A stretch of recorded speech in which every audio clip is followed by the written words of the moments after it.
Hello and welcome back to All for United with your host, Osman Akhtar. I'm happy for the first show to be joined with my good friend Kojo and special guest Rodri. How are we doing, guys?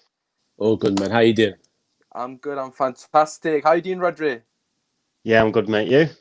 I'm good, I'm good. Well, not after yesterday's result, but I'm as good as I can possibly be. Yeah, uh, it's a new day now. We'll go through ex- it, but yes, it's a new Exactly. day. That's the positivity we want on this show. As always, make sure you drop a like and subscribe to the channel. Check us out on Twitter and other social media platforms that we have. All the links will be in the description. That aside, we're going to be discussing yesterday's game as well as talking about what we should be doing for the West Ham game. This show is all about talking in more in-depth analysis, so talking tactics, where we think Ollie may have got things wrong, where he may have learned things, or what we think he did right. So obviously in this game, maybe not as many things as normal. But yeah, let's get straight into it. I just want to get the general consensus of how you feel regarding yesterday's performance. Roger, we'll come to you first. What were your thoughts on the game itself and how you're feeling after that lackluster performance? Well, it was a poor game. We just you couldn't really put a name on it. Who performed? Collectively was all poor, and even the manager probably would say he made the wrong decision. But we learn from it and we move on. I mean, let's not take away from Chelsea. The Chelsea did play well, and they would have had 2 more days extra preparation. So let's not take anything away from them. But there was a few mistakes by everyone yesterday, and it just like I said, as the intro, we move on and look forward to Wednesday. Absolutely, it's all about the next game. And Ollie said already in his post-match, we move on to the next game, which of course is Wednesday, but the most important game, in my personal opinion. But Kojo, how are you feeling? Obviously, we've had an opportunity to rest. After the game, a lot of fans are always frustrated. You don't really think with perspective. How are you feeling that you've had a chance to obviously let it sink in? How are you feeling? Well, you had a conversation yesterday about it, and I wasn't angry at the time. I'm still not angry because I think we all expected changes. I think we all expected a different sort of lineup, and I think we know that when a different lineup comes up with United, it's gonna change the way we play. There's gonna be less control, and there's gonna be more counter, and it was evident in the way we tried to play the game. And I wasn't angry. It's a frustrating loss. You don't want to lose 3-0 in an FA Cup semi-final, let alone any game. It's a cup final, a cup semi-final, FA Cup historic competition. But yeah, like you guys said, we have to move forward. We can't keep looking back and dwelling on this loss. It's one loss in 20 games now, which means we need to bounce back and recapture the form that we previously had before this game and move on to the next game. Yeah, no, absolutely. We've already alluded to the fact that we need to move forward, but like Rodri said earlier, it's important that we learn from the mistakes. So I want to, of course, delve in a bit deeper in behind the reasoning for the poor performance. What do you put it down to, Rodri? A lot of people are talking about fatigue, or is it simple as that? I think it's a number of things really. The manager picking the wrong personnel, the 1 day preparation where Chelsea would have had 3 days preparation, and the players not performing, and Chelsea on the other side performing very, very well, putting us under pressure from the first whistle, and we couldn't handle it, and Chelsea come away rightly with a fully deserved win. Coach Rodri mentioned the system and obviously the lineup, etc. Were you surprised seeing the back five? For me personally, when I was speaking to Ben on match day mornings, I personally said that it was a mistake if we were to go into this game and change the system, and it was almost predictable that we might play a back five. We've already beaten Chelsea with that formation, and I feel like Ollie tried it one too many times. Yeah, I agree. I wasn't shocked either. I think Ole believes that when he's got a system to beat a team, he uses it over and over again. We've seen that with City. We've beaten them 3 times out of 4 this season, and you saw it over them. And you've seen the same thing obviously with Chelsea, which didn't work apart from this time because he didn't have Martial or Igalo as a centerpiece up front. He tried to go 2 instead of 3 up top, which was a huge mistake because Daniel James is not a focal point. And Rashford has been a focal point in the past, but we all know he's better on the left side.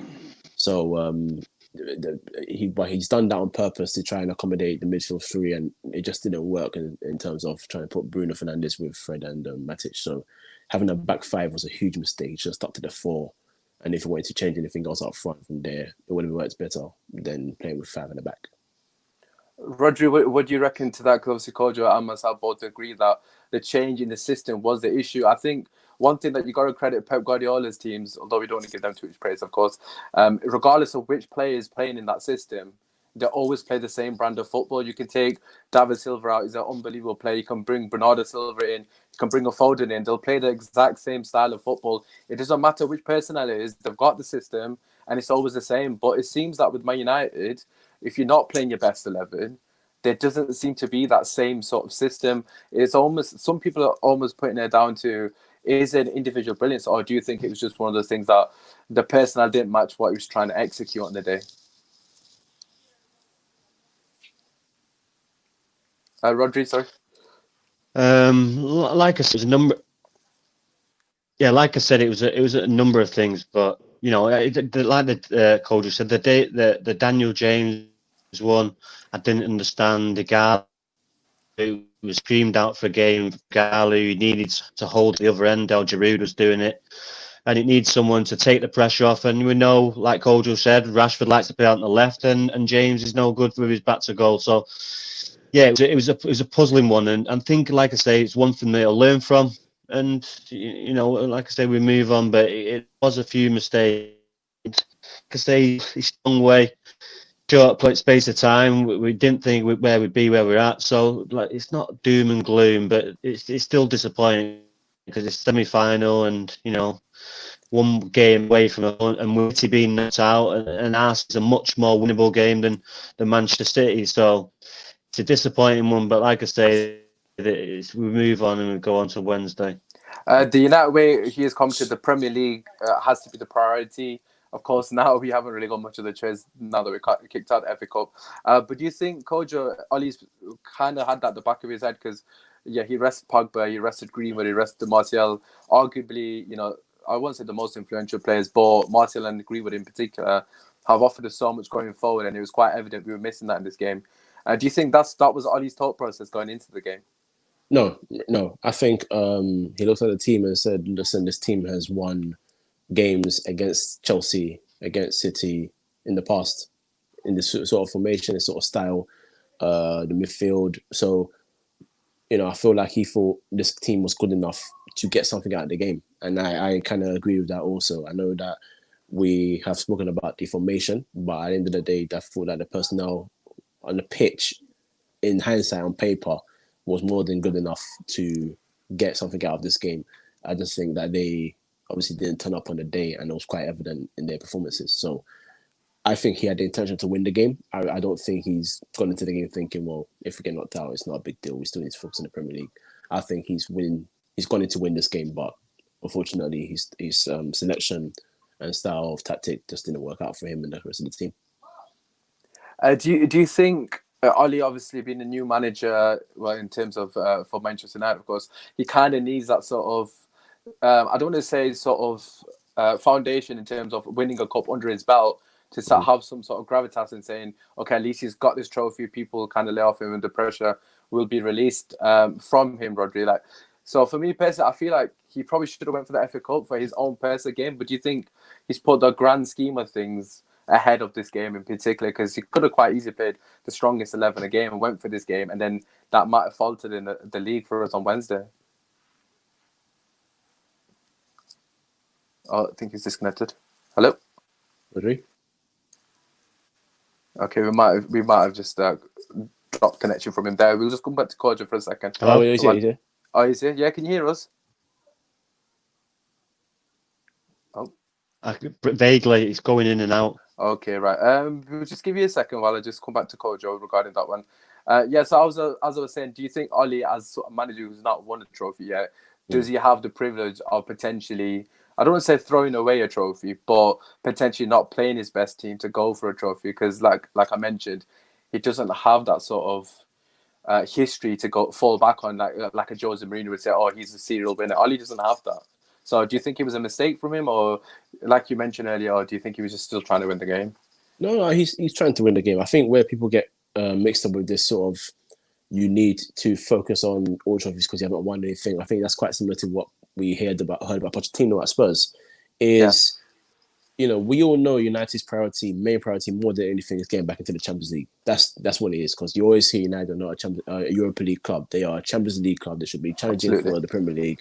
So the fact that we've lost the game and in this manner, and because of the players we saw on the pitch, of course, fans are frustrated and upset, and I get it because it was a poor performance. You shouldn't be losing 3-0 in a cup semi-finals, we said.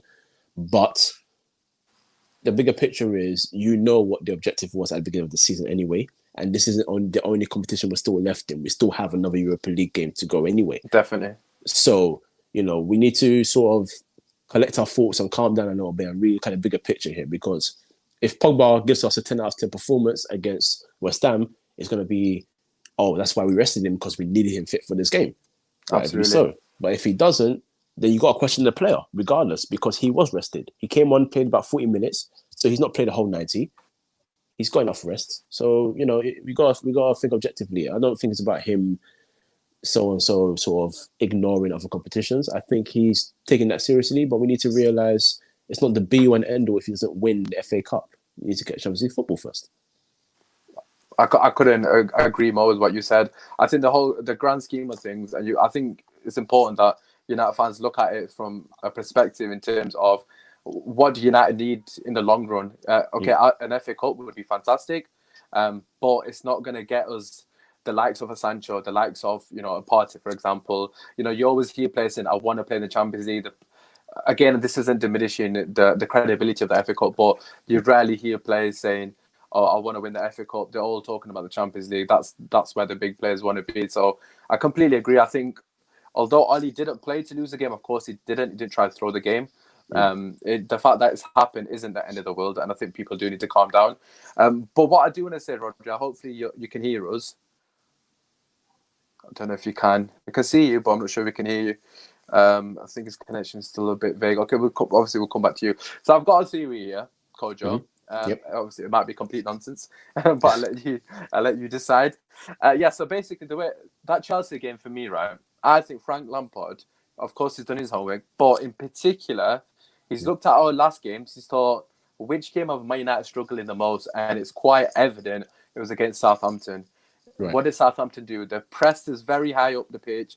They didn't allow the back four or the back five in this case to pass the ball around. De Gea looks shaky on the ball. His ability on the ball isn't fantastic, and it looked like Chelsea adopted the same approach. Of course, their ability in terms of going forward, the players that they've got are way superior with all due respect to Southampton. So they were, they're more able to execute it to a better efficiency, so to speak. Do you think there's any truth in that, or do you feel like it's just the fact that what I'm trying to say is that I feel like Southampton have laid down a blueprint of how teams can beat Man United or play against us? What are your thoughts on that? I think there is truth towards that. I think what Chelsea did very well is they sort of set up in a similar style, but when we're talking about having 3 up top rather than 2, is what they did, and they did it well. So you had Kovacic pressing quite well. You had Mason Mount pressing very well as well. And Giroud is not someone that presses, but his IQ and knows where to be at certain places helped him out as well. And also, I'm sure that, as we all knew, Lampard also knew that we were going to rest either one of Bruno or Pogba, which means we're going to try and break the press with our passing, but it's not going to be as good as it can be because maybe Fred's going to play, and Fred did play. And we all know Fred is not someone that can break a press comfortably. He's not someone that's able to do that. He's someone that needs to he's more of an engine. He's more of a kind of like a ball winner. Yeah, he hasn't got the ability to pass that ball through the lines, which is what we were massively missing, wasn't it? Exactly that. And we, more than anything, we needed someone that could pass from deep. I think that's the beauty of having Bruno Fernandes and Paul Pogba in the midfield is that Pogba can create from so far deep, whereas Bruno Fernandes is so good in front of the strikers or behind the strikers. In that pocket, in that pocket. So, with the fact that we didn't have that, meant that when we were playing long passes towards Daniel James or Marcus Rashford, it's not going to be the same quality, it's not going to be the same level, and they can't make the same runs because they don't have that same connection on the pitch. So Lampard, I think you're right. I think he's seen that. I think he's seen what Southampton did, and he's worked it to a T because he's got better players. and eventually they got control of the game because after the first 5 minutes, they were able to press us quite comfortably and stop us from creating anything of merit, to be completely honest. Is that a worry for you? Because that, for me personally, as a United fan, watching our, we spoke about this in depth on other shows as well, but watching our backline pass the ball, without any purpose, without any confidence, and of course, De Gea made that mistake as well. We'll touch upon that shortly. But does it seem like our defense is not under siege, but they're almost like inviting pressure with the lack of confidence on the ball? Yeah, I mean, if I'm being brutally honest about it, I don't think I've had any confidence in our defenders' ability to pass apart from Eric Bailly. But Eric Bailly is not reliable because he always gets injured. He's not, obviously his latest injury was very unfortunate, but all in all, his United career has been injury prone, and he's the one person that I feel can pass from the back. Maguire, I think we all saw the main part where he dribbled pretty much around. He wasn't sure where to pass it, but that's the point. That's the problem, because you need your players to be convincing with these passes. You need them to have the ability to just say, "I'm going to make this pass and make it." So it is a detriment, and I think that's why he really wants to invest in another defender. I know it's rumored, but I do believe there's truth towards that, because he needs someone that has that passing ability to break the line from deep before we start talking about breaking lines further down the pitch. So that's where it is, though, isn't it? You need that sort of chain of a defender getting the ball, passing it to Pogba doing the same for Bruno, and we've seen that combination of Pogba to Bruno and then to one of the front men and then score it within a matter of seconds. I think it was the Southampton on the second one when Martial hit it. Obviously cut in and beat Walker Peters and scored. I think it was literally 2 passes into Martial and we scored. I believe Rodri's back. Hopefully he can hear us. Rod? He was back for a second. Yeah. Okay, I think he's disconnected again. Right. Obviously, regarding the counter press, moving forward again, what's to say West Ham aren't going to look at this? We'll touch upon how we're going to approach the West Ham game shortly. But how do you think? Of course, we can't buy another centre back, which is what you were trying to referring to, so to speak. But how can we avoid teams pressing us? What can we do to counter that press? Is there anything that you think? Because for me personally, like I've already said, it doesn't fill me with much confidence looking at our defense. They can potentially go long, find plays. Obviously, I don't want us to just go route one, but do you think we don't mix it up enough? Like, in terms of, we're very predictable in terms of the way we try to transition play. There seems to be the same system, the same style of play. There's no invention. It's just the same thing. So do you think it's quite predictable to read for the teams as well? Yeah. So I think where we've noticed, Rod, you here? It keeps coming in. Awesome. Oh wait, he's nodded. Yeah. No, I'm good. I'm good now. I can hear you. Okay, Roger, now. Fantastic. Perfect. We'll get your opinion on this whilst your connection is working. So we were just talking about Frank Lampard basically, and how he's looked at Southampton's game against Man United and how they pressed us so efficiently. And for me personally, as somebody who obviously watches football, probably not to the level you guys do, but I feel like it's just common sense for me to think, if I'm playing Man United, to copy what Southampton done and that same blueprint of pressing us. You saw how much problems it caused our defence. And do you think there's any truth to that at all, or do you think it's just one of those things that with defence just happen to be shaking those games? Well, no. If you see something working, and arguably Chelsea have got better quality than Southampton, yeah. So if you see Southampton doing that, then you're going to try and copy that and add your little bit of twist on it. But like I say, Chelsea have got better players, and they had more preparation. A couple of days would have helped them massively to prepare for that. And they did put pressure on the back five, and they did struggle. So he should have changed. He should have changed. Like I said before, he's made a mistake. He probably, in hindsight, he knows that now.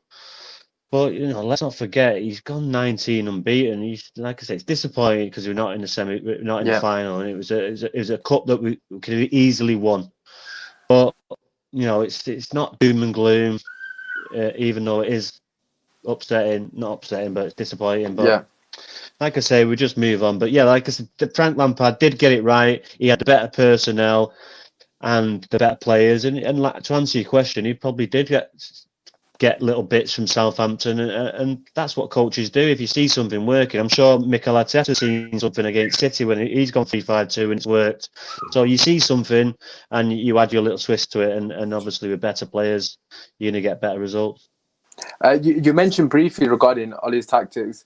I don't want to talk about the overall tactics. I think everyone knows Ollie got it wrong, unless you're biased, of course. But it's quite clear he made a mistake, and hopefully he learns and rectifies that. But I want to ask you guys about why he didn't adapt the tactics at halftime, or even during that sort of lengthy period where Bailly was injured. Obviously, thankfully he's okay. But I kind of had a bit of an issue with the fact that during the game, his in-game tactics that weren't there. It was quite evident very early on in this first, even at the water break, the first quarter, so to speak. It was quite evident that we couldn't get our half. We wasn't getting any joy. He could have quite easily changed it up, Kojo. Do you feel like he needs to improve on his ability tactically in games rather than just, waiting for halftime or learning for the next game? Yeah, that's been one of my major criticisms of him for a long time. I do sympathise with the fact that we don't have the best bench. I do sympathise with the fact that he's had to play before Bruno came in. He has played a lot of the season without Pogba, so he had the two quality players that he has now. He didn't have then. However, once he lost Bailly, he brought on Anthony Martial in a desperate attempt to go back to his formation of having the 4-3-3. However, you don't have again someone of Pogba's ability within Fred to do what Pogba does to help, the team play better. And he made a change reactionary when it was 2-0, not at 1-0. You know what I mean? Yeah. The change that was forced for Bailly, yes, but you made a change at 2-0. It would have been better, if I'm being honest. As much as I wanted Pogba to be rested, if you really want to win the game, you bring him on at halftime. Just change it straight away and say, look, we need our best players out there on the pitch. That's what he got it wrong for me. Because if you make Chelsea go to a 2-0 lead, they don't need to attack you anymore. And they're not the best defensively, but if they're not going to give you any more going forward, all they're going to do is let you now become the controlling team. And we all know United haven't been the best in the last couple of years in terms of coming back from a 2-0 deficit and winning games. So he knew what he was doing with that. And you've pretty much handed Lampard the advantage there with that. So as much as I do sympathise with him having a lack of options before, this has been a constant thing over and over and over. And it's going to be a bigger issue if he isn't backed in the window. Let's say if he isn't backed and he has the same proper players, it's going to happen again and again and again. So I'm not impressed with his in-game management. I think it's still got a lot to work on, a lot to be desired, but this was criminal. And that was a key reason why we lost the game. Past the blunders, tactically just wasn't on point. What are your thoughts on that, Rodri? Because, of course, we've spoken about, like I mentioned, the system not being right. But like Cole just alluded to there, he could have quite easily changed it during the game. And I feel like this is a reoccurring theme with Ollie. He reacts to a situation rather than, prior to us going 2-0 down, he could have changed it then and to a 4-2-3-1. But I felt like that was forced upon him as well. Do you think that's a fair criticism, or do you think we're being a bit harsh there? I kind of disagree with Coach a little bit with the Pogba at half time, because you trust your players, even though they're squad players or they're not first-team players. You still trust your players, and you wouldn't think you give them the right information and you expect them to go out and deliver that. He didn't expect his keeper throwing one in and 2 or 3 minutes after the first half, which just throws a spanner in the works. So, like I say, as a coach, you trust your players; they're not going to play that badly in the second half. So you try and do what you do to them, get them set up now you want them to play, but they just didn't perform. And like I say, when you keep a frozen in the first 2 or 3 minutes, it kind of puts spanners in the work when you're not really playing well, when you need you to be the first one to score to kick-start your game. And then Chelsea just went from strength to strength, and then it was game over. Really. As soon as that second goal, and you could see it was game over. Even when he brought the change, he made the changes, it didn't really make a difference, because Chelsea were in flow, they were confident. Even though we got a goal back, we never looked like winning it. So I kind of disagree with changing at half time. You'd expect as a coach your players to perform a bit better, and like I said, the keeper free winning. So what can you do? Yeah, no, I don't think anyone can disagree with that. I do understand where you're coming from there. To be fair, Rodri, because at the end of the day, you're 1-0, 1-0 at half time. You probably said to him, keep it tight for 10, maybe 15 minutes, and then we'll go for it. But of course, 2-0 again, his hand was forced in that situation. He had to bring on Pogba then because we need obviously 2 goals to get back into the game. So it is a bit unfortunate. We don't want to talk about the De Gea mistake because mistakes happen in football, and it wasn't just De Gea. It was there was so many errors all over the pitch, so I don't want to dwell on that too much. What I do want to think about is a couple of positives that we could potentially take from this game. We've spoken about learning from this, but what do you think Rodri, Ali needs to learn the most from this game? What do you think he needs to take away from this game the most? Stick with your best team. If it's not broke, don't fix it. If they're tired, bring them off at half time. Bring them off after 60 minutes. They're obviously fit because they come on with 30 minutes to go. So yeah, I would. He's beat them 3 times this year, and 9 of them players were in the team last time we beat him at Stamford Bridge. So you would expect them to perform better. And like I say, they didn't. And Chelsea were the better team on the day. It's not Norwich. It's not Crystal Palace. This is Chelsea. They're no mugs. So, and they performed better on the day. And, like I say, we live and learn and we move on. Yeah, I think that's the one thing that I've taken from this game. And we've all mentioned in our previous games when the substitutions have come off, the drop-off is so drastic. But on the other hand, like you mentioned, none of these players have already beaten Chelsea. They've already been in those games. They've gotten the results. So sometimes you have to look at the players as well. You've got to think, at the end of the day, especially players like Fred and Dan James, in terms of they're not in the team. You need to show the manager why you want to be starting week in, week out. And not to single them out because there was a catalogue of errors from everyone, but players that aren't starting week in, week out, they need to step up and show the manager why they should be playing. Kojo, what do you reckon? What do you think Ali will take from this game? Any positives or what you think he needs to learn from this game moving forward, so to speak? I think the one thing he did learn about this game was who he knows he can trust in these kind of games. Because I would assume that every manager from that game 30 in the Premier League towards the end would now start planning properly about who they want to bring in and who can really work in his style. I think he does have trust in people like McTominay and Fred, but I don't think he trusts them as highly as you would obviously trust your Pogba, Matic and Bruno. So he's going to probably have to try and think about where he can invest in properly. Dan James, I'm not really upset with Dan James because I didn't expect much from Dan James when he came in. He came in on the cheap. He's coming from the Championship, so I don't think the idea was for him to be a starter in the first place. Greenwood's found form, Greenwood's better than him, so, he's taking his spot. I think he's going to look at that also. Depth is a very, very, very important thing. We need serious depth. We need players that can come in and make a different sort of impact. I think Daniel James' game is quite predictable. That might be the way we're using him. I don't know if that's a tactical thing because we haven't seen much change in the way he plays. But I think that's one thing he has to take away from it. He has now realised where he really wants to strengthen so that he knows that we've got better depth. So that if he does want to rest these players in the future, he has players that I think he has more confidence in to win the game rather than sort of keeping it tight and then trying to play long balls or counter. I think he's better variation. And obviously, to get that depth, we need to be in the Champions League spot. So let's talk about next game. Let's talk about how you guys would approach the game against West Ham. Very important game. We did actually get some positive news. I think a lot of fans actually forgot about the fact that Spurs beat Leicester. So it wasn't all doom and gloom on the Sunday. We did get a bit of positivity, and of course that puts us in a very good position going into this game. I think Rodri might have crashed. I don't know if you can hear us. Rodri, can you hear us? Okay, there you go. Fantastic. So how would you approach this game against West Ham? Bearing in mind Leicester lost the game, and as we've already spoken about, it's quite clear that we can't really rotate the squad too much because they don't seem to be performing.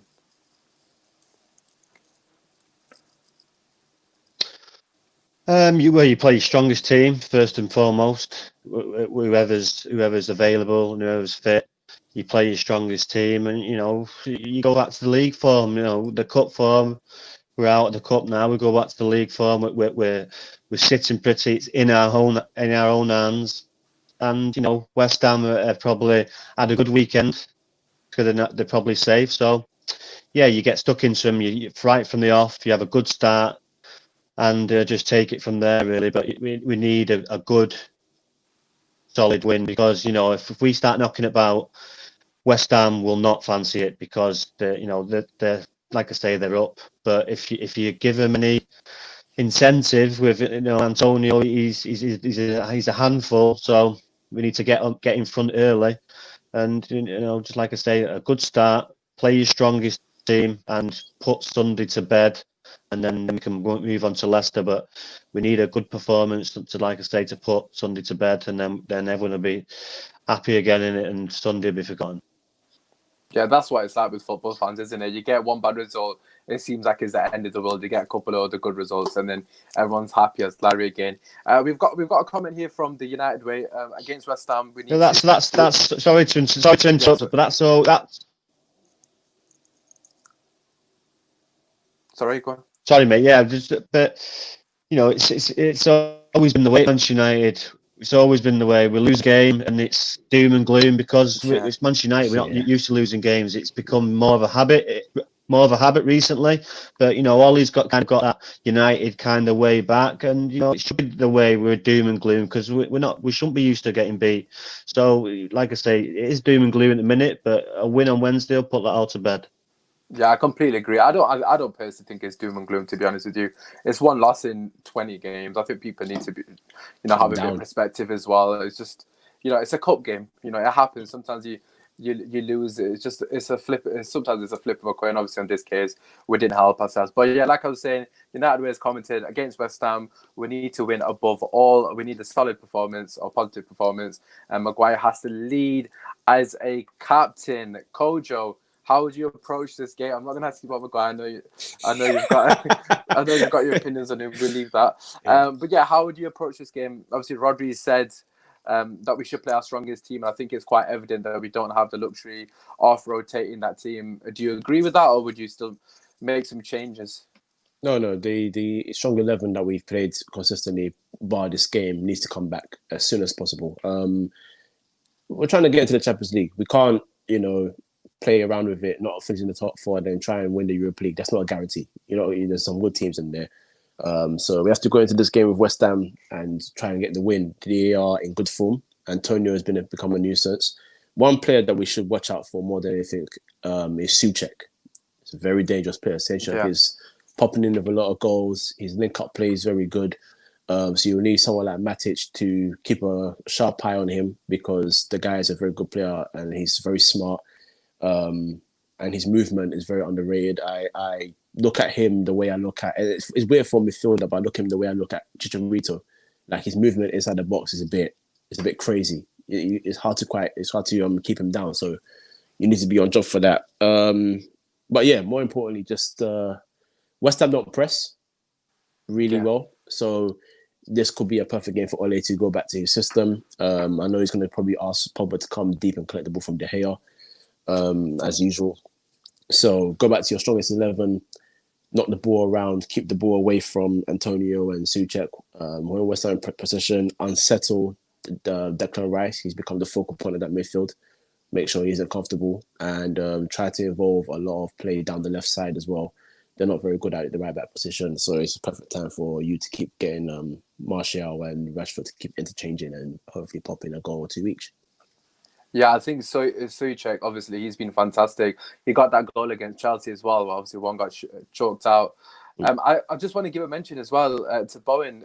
His delivery as well from wide areas is something that we need to think about as well. Because for me personally, I want to throw this to you, Rodri.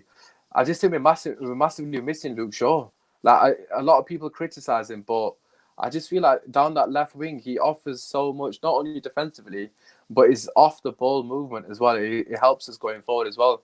Do you think not only, obviously, the fact that Luke Shaw's not there, but the fact that Wan-Bissaka isn't playing great at the moment, it's really affecting us in terms of how we progressively attack? Because earlier, after the post-lockdown, you saw both of our fullbacks push really far up the pitch, almost as extra wingers, which was allowing us to peg teams back. But we've not been able to do that since Luke Shaw's got injured, and obviously Wan-Bissaka's not been great. Do you think that's affecting us as well, or do you think that's just something that it's just a matter of form at the moment with some of the players? Rodri? Well, yeah, we do miss him because he, like you said, he gives you a lot of energy. He's up and down. The stats tell you that how far he runs, and he gives you that balance as well. Like Williams is a very good replacement, but he's not quite up to the standard of Luke Shaw. And Wan-Bissaka, even though he's defensively good, he still needs to work on his distribution, his crossing. Same as does Luke Shaw. With the modern game with these fullbacks, they need to be creating multiple chances a game, and they're not doing that. But yeah, we do miss Luke Shaw because, like you said, he gives us a lot of energy, and he runs off the ball. No one really gets past him because of his pace, and like I said, that balance of his left foot. Yeah, so we do miss him, but it's one game in 20. Can I add on to that?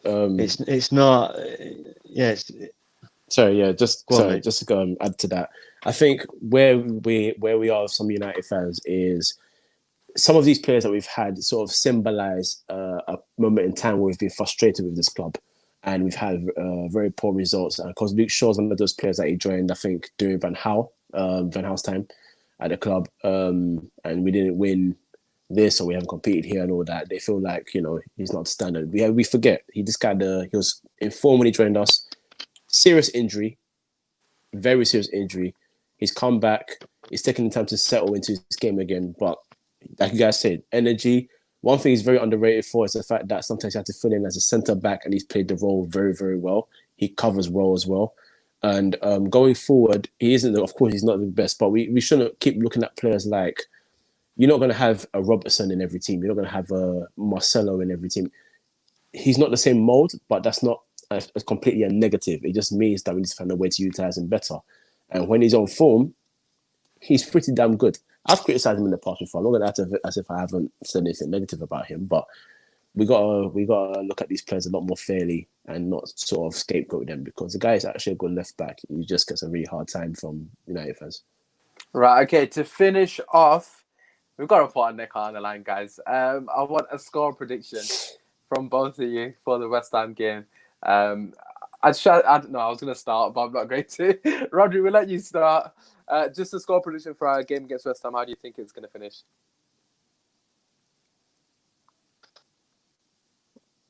I'm gonna go strong. I'm gonna go nice, a big 4-0. Oh, 4-0. Very confident. Kojo, what are you going for? I'm gonna go for I'm gonna go for a 3-1. I think we're gonna concede, but I think we'll score 3 and close the game out. To be fair, I'll take any of those results. I'm actually confident as well. Based on what both of you said, the fact that they don't press high as well, I think that will definitely play into our hands. So I'm hoping you're both right. So I'm going to actually go for 3-0, which would mean we've almost got like a goal, an aggregate advantage over that game against Leicester. So it would be massively beneficial to us. But yeah, also, I just want to say before we finish the show, make sure you check out the other channels' videos tomorrow. We've got a transfer show, a very, speculative rumor going on. Apparently, Sanchez to City. I don't know if either of you guys have heard this. Our Sanchez, I said Alexis. Yeah, Alexis Sanchez to City, apparently. I don't know if either of you have heard of this. Rodri, any comments on that quickly? Is he there? Oh, look. Yeah, I said before, that's a strange one if he goes there, but he was a brilliant player. I remember watching him for Barcelona, for his country, even for Arsenal. And then he came to us, he was just a dud, an absolute dud. Maybe Pep will sort him out. I couldn't even sum it up better. But like I said, check out Joe's video. That will be on the channel tomorrow. He'll be going into more detail regarding that. Apart from that, I just want to say a massive thank you to both our guests. We got them on, Rodri, with the connection, but I appreciate you persevering. Some people in the comments are saying it's a fake news, but we'll have to wait and see. But yeah, as always, check out the links in the description. Drop a like, subscribe. It's been your voice, man. Come on, United! Come on!